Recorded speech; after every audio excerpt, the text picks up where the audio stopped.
When you think about racial equality and civil rights, which political party comes to mind?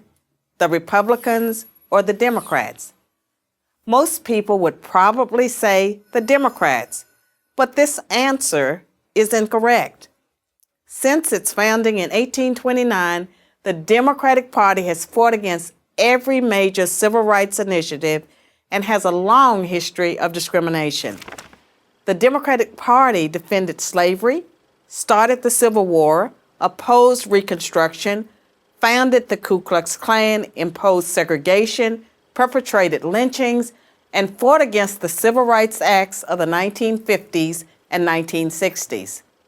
In contrast, the Republican Party was founded in 1854 as an anti-slavery party. Its mission was to stop the spread of slavery into the new Western territories with the aim of abolishing it entirely. This effort, however, was dealt a major blow by the Supreme Court in the 1857 case Dred Scott versus Sandford. The court ruled that slaves aren't citizens, they're property. The 7 justices who voted in favor of slavery, all Democrats. The 2 justices who dissented, both Republicans. The slavery question was, of course, ultimately resolved by a bloody civil war. The commander-in-chief during that war was the first Republican president, Abraham Lincoln, the man who freed the slaves. 6 days after the Confederate Army surrendered, John Wilkes Booth, a Democrat, assassinated President Lincoln. Lincoln's vice president, a Democrat named Andrew Johnson, assumed the presidency. But Johnson adamantly opposed Lincoln's plan to integrate the newly freed slaves into the South's economic and social order. Johnson and the Democratic Party were unified in their opposition to the 13th Amendment, which abolished slavery, the 14th Amendment, which gave blacks citizenship, and the 15th Amendment, which gave blacks the vote. All 3 passed only because of universal Republican support. During the era of Reconstruction, federal troops stationed in the South helped secure rights for the newly freed slaves. Hundreds of black men were elected to Southern state legislatures as Republicans, and 22 black Republicans served in the U.S. Congress by 1900. The Democrats did not elect a black man to Congress until 1935. But after Reconstruction ended, when the federal troops went home, Democrats roared back into power in the South.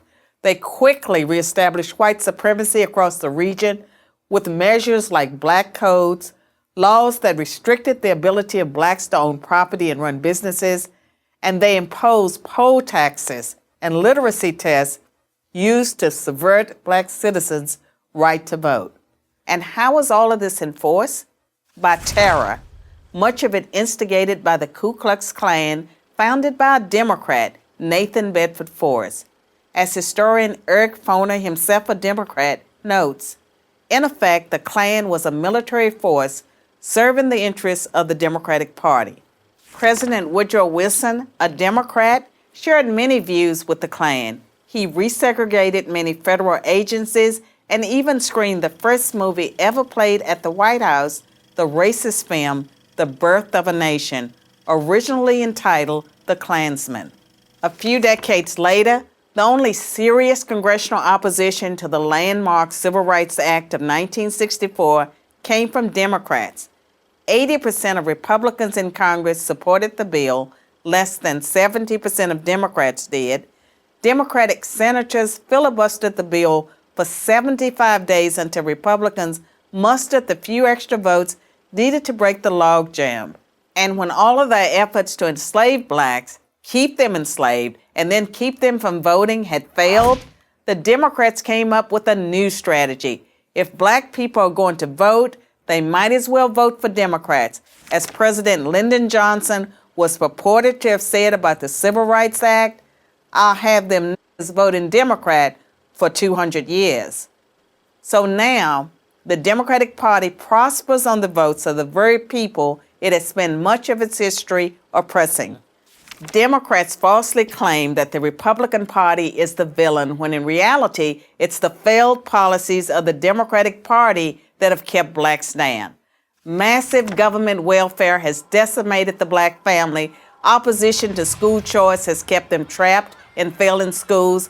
Politically correct policing has left black neighborhoods defenseless against violent crime. So when you think about racial equality and civil rights, which political party should come to mind?